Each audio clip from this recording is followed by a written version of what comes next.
6th standard mathematics term 1 chapter 1 exercise 1.1 question number 10.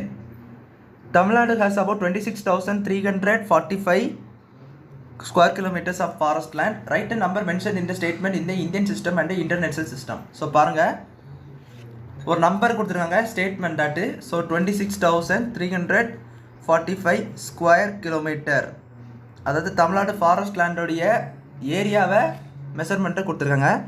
இதை வந்து Indian சிஸ்டத்துலேயும் இன்டர்நேஷ்னல் சிஸ்டத்துலேயும் டினோட் பண்ண சொல்லியிருக்காங்க. ஸோ இந்தியன் சிஸ்டத்துலேயும் இன்டர்நேஷ்னல் சிஸ்டத்துலேயும் இதே நம்பர் தான் வரப்போகுது. இந்தியன் அண்ட் இன்டர்நேஷ்னல் ரெண்டுத்துலேயுமே இதே சேமாக தான் வரும். ஏன்னு கேட்டிங்கன்னா நம்மளுக்கு வந்து லேக்ஸு மில்லியன்ஸ் அதுலேருந்து தான் நம்மளுக்கு வந்து டிஃப்ரென்ஸ் வரும். அதாவது லேக்ஸு வர தான் நம்மளுக்கு வந்து இன்டர்நேஷ்னல் சிஸ்டத்துக்கும் இந்தியன் சிஸ்டத்துக்கும் டிஃப்ரென்ஸ் வர ஆரம்பிக்கும். இது 10,000 வரைக்கும் எல்லாமே சேமாக தான் வரும். இப்போ வந்து லேக் டிஜிட் வந்து நினச்சிக்கிங்களா, அதுக்கப்புறம் இதே இன்டர்நேஷ்னலில் பார்த்தீங்கன்னா அது 100 அந்த ரேஞ்சில் இருக்கும். ஃபார் எக்ஸாம்பிளுக்கு இந்த ஒரு நம்பர் எடுத்துக்கங்களா, இது 6 டிஜிட் நம்பர். இப்போ இப்படி கமா போவீங்க, இது வந்து லேக்குக்கு போடுவீங்க இந்தியன் சிஸ்டத்தில்.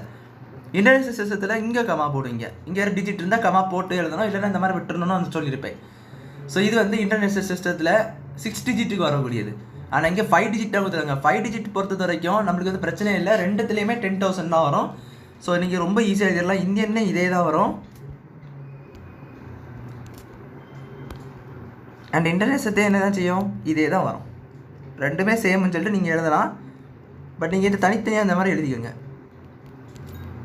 ரெண்டுமே சேம்ன்றதை நீங்கள் தெரிஞ்சு வச்சுக்கோங்க, அவ்வளோதான். ஸோ அவ்வளோதான் இந்த சம் புரிஞ்சுருக்குன்னு நினைக்கிறேன். தேங்க்யூ.